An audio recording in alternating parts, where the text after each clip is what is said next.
अस्सलाम वालेकुम students, grade 10 आज हम शुरू कर रहे हैं बायोलॉजी का जो हमारा नेक्स्ट टॉपिक है वो है एयर यानी कान। Hearing is an important as vision और ear help us in hearing and also to maintain balance and equilibrium of our body. Student, तो यहाँ पे आपको थोड़ी सी हैरत हुई कि हमारा जो कान है वो कैसे मेंटेन करता है बैलेंस का या बॉडी पोस्चर को कैसे मेंटेन करता है। स्टूडेंट, जब हम इसकी स्ट्रक्चर को अच्छी तरह रीड आउट करेंगे, था रीडिंग करेंगे तो आपको अच्छे से समझ आएगी। Ear has 3 main parts, external ear, middle ear and the internal ear. तो नंबर 1 यानी ए पे है एक्सटर्नल एयर। तो external ear consist of pinna, auditory canal and ear drum, इसे टेम्पेनम भी कहते हैं।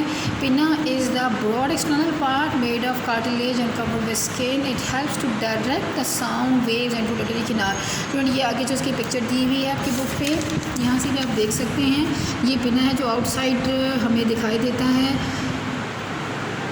यहाँ से इसका ये बेसिकली कार्टिलेज है जिसके ऊपर स्किन कवर हुई है, और इसका फंक्शन क्या है कि जो भी साउंड वेव्स हैं उसको डायरेक्ट कर दे। उसकी शेप ऐसे ही बनी है कि वो साउंड वेव्स को ऑडिटरी कैनाल में डायरेक्ट करता है। दूसरे ऑडिटरी कैनाल में ऐसे ग्लैंड्स अवेलेबल हैं, मौजूद हैं, जो कि वैक्स सिक्रीट करते हैं, जो कि ब्राउनिश टिंच की होती है।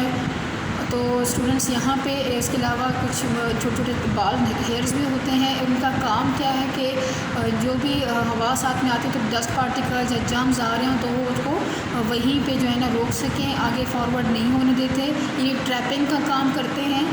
और दूसरा इसका काम है कि जो टम्परेचर है उसको मेंटेन रखते हैं कि लोटरी कैनाल का टम्परेचर जो है वो बहुत ज़्यादा ना बढ़े, और जो डम्पनेस है, डम्पनेस का मतलब होता है थोड़ी सी नमी, यानी बहुत खुश्क ना हो जाए, तो उसको भी मेंटेन रखना का काम होता है इस वैक्स का। आगे हमारे पास इसके आगे हमारे पास है कि मिडल एयर क्या है। तो middle air is a chamber after external air. ये चैम्बर यहाँ पे स्टूडेंट्स हमारा जो आउटर एयर है, पिन्ना, ऑडिटरी कैनाल और टेम्पेनम एयर ड्रम तक आउटर एयर है। उसके बाद क्या शुरू होता है, मिडल एयर। तो मिडल एयर में हमारे पास क्या है कि मेलियस बोन है, इनकस एंड स्टेप्स। ये 3 तरह की बोन्स होती हैं जो मिडल एयर में पाई जाती हैं। 3 small bones card the middle ear ossicles. इनका जो एक साथ एक नाम है तो वो है middle ear ossicles are present in the chain and middle ear. 3 movable these movable bones students include malleus, incus and stapes. Malleus is attached with the ear drum, जैसे आप देख सकते हैं कि एयर ड्रम के बिल्कुल पास है। उसके बाद है इनकस एंड के बाद है स्टेप्स। और जैसे ही वाइब्रेशन साउंड वेव्स इधर आती हैं, एयर ड्रम को वाइब्रेट करती हैं, तो उसके बाद ये मेलियस से टकराएंगे, मेलियस से इनकस, तो तीनों बोन्स में जो वाइब्रेशन ट्रांसफ़र हो जाती हैं, और इसी तरह से ये वाइब्रेशंस फिर आगे इनर ईयर में जाती हैं। अब इसका एंडिंग पॉइंट क्या है मिडल ईयर का, तो वो है oval window, then comes incus and finally stapes and it is connected with the membrane card. The oval window भी बेसिकली एक मेम्ब्रेन है, एक जेलीनुमा चीज़ है, जैसे कि ये एयर ड्रम है, तो इसको ओवल विंडो कहा जाता है। Oval window separates middle ear from the inner ear. Middle ear is communicated with the nasal cavity through the eustachian tube. This tube regulates the air pressure on both sides of the ear drum. Students, ये station tube है, ठीक है। ये students क्या करता है कि nasal cavity के साथ कनेक्टेड, जो नाक का जो पार्ट है, कैविटी है, उसके साथ ये कैनाल उस तक जाती है। अक्सर आपने स्टूडेंट्स नोट किया होगा कि अगर हमारे गले में इन्फेक्शन हो या इस तरह से नाक में, तो हमें कान में भी कान जैसे कान तक महसूस हो रहा है, तो क्योंकि यही वो पार्ट है जिससे इन्फेक्शन आपका जो है ना गले का या नाक का या कान तक महसूस हो सकता है। और इसके स्टेशन ट्यूब का बेसिक फंक्शन क्या है कि इसका काम है कि ये एयर प्रेशर को both sides of air drum को मेंटेन रखता है, यानी इस तरफ और इस तरफ एयर प्रेशर का मेंटेन रखना, उसका बैलेंस रखना इसका काम है स्टेशन ट्यूब का। उसका नेक्स्ट पार्ट है the inner ear. Inner ear consist of 3 parts, for example vestibule, semi circular canal. Students, यहाँ पे देख सकते हैं ये जो हमारा ये वाला पार्ट है इनर का, इसको यहाँ पे अलग से एलेबोरेट किया हुआ है कि ये सेमी सर्कुलर कैनाल है, उसके बाद वेस्टिब्यूल है और कॉक्लिया है, थर्ड पार्ट इसका। Vestibule is present in the centre of inner ear. आप देख सकते हैं कि इसके सेंटर में है। 3 canals called the semi circular canals are posterior to the vestibule.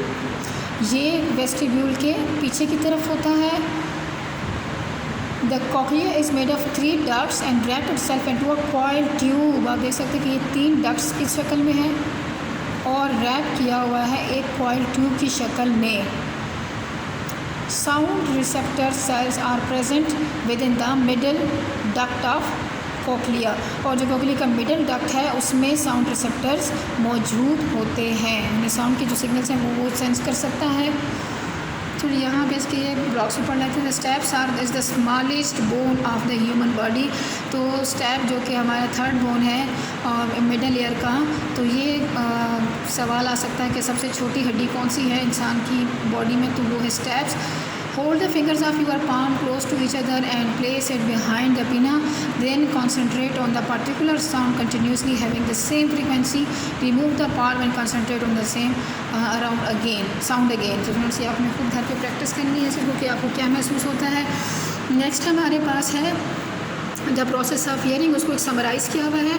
The pin of the external ear focuses and direct sound waves on into auditory canal. The sound waves strike at eardrum and produce vibration in it. From eardrum the vibrations strike middle ear and produce further vibration the malleus incus and then stapes. From steps the vibration strike the oval window and then reach the fluid filled middle duct of the cochlea. The fluid of the cochlea is moved and receptor cells are stimulated.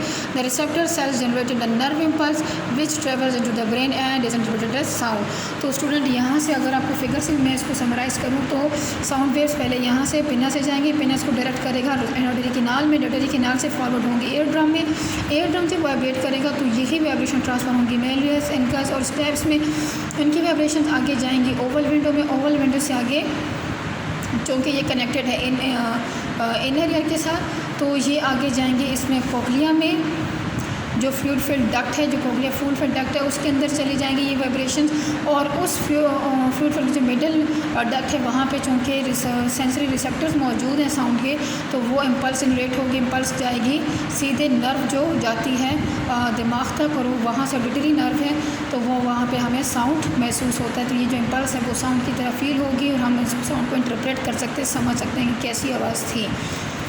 Student soundless word है जिसकी sound deafness क्यों होती है? Deafness is the state in which the hearing is not possible. That effect of the ear drum cochlea middle ear ossicles auditory nerve में काज deafness. Deafness है वो इनमें से किसी भी पार्ट के डिफेक्ट की वजह से हो सकती है। Infection in the eustachian tube may spread to middle ear too. Ear drum may be damage by infection in auditory canal. Excessive noise strong blows on the cheek, यानी बहुत ज़्यादा आपकी चीक पे कोई सख्त हवा लग जाए। Pointed objects entering auditory canal and attack from the insects may also affect hearing. Ears maintain the balance of body. Student जो आपके लिए सबसे हैरत वाली बात है तो उसका जवाब ये है semi circular canals and the vestibule help to maintain the balance of body.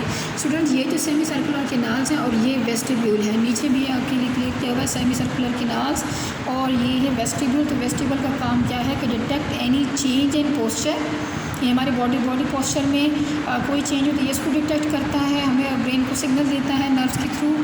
और ये सेमी सर्कुलर कैनाल का है कि detects any movement of the head, तो इसके भी नर्व है कि वेस्टिब्यूल से जो कि दिमाग तक जाती है और उसको इन्फॉर्मेशन हमारे दिमाग तक मिल जाती है। यहाँ भी आप देख सकते हैं कि वेस्टिब्यूल से भी नर्व जा रही है ब्रेन में, तो एक जो है ना कोक्लिया से भी नर्व जा रही होती है जो कि सुनने का काम करती है और ये बैलेंस का काम कर रही होती है। स्टूडेंट्स उम्मीद करती हूँ कि आपको ये चैप्टर ये टॉपिक बहुत अच्छे समझ में आ गया होगा। थंडर स्टॉर्म का भी है कि ये रहता है तो एक दफ़ा कर लेते हैं। The thunder storm is characterised by the pressure of lightning and a thunder. The lightning is caused by an electrical charge due to the movement of water droplets or crystal carried by the wind. Wind क्या होता है? जो तेज़ हवा होती है इसको wind कहते हैं। द सडन इंक्रीज इन ये क्यों होता है? The sudden increase in pressure and temperature from the lightning produces rapid expansion of the air, यानी हवा बहुत ज़्यादा फैलाव पैदा कर देती है। This expansion of air produces the sound of thunder. The flash of lightning is followed after some seconds by a roar of thunder, यानी पहले लाइटनिंग होती है उसके बाद जो है ना बहुत ज़्यादा गरजने की आवाज़ आती है। तो ये क्यों है? This time difference is due to the fact that the sound travel slower than light. फिर से अपने टॉपिक बहुत अच्छे से पढ़ना है, समझना है और उसको याद भी करना है। थैंक यू, अल्लाह हाफिज़।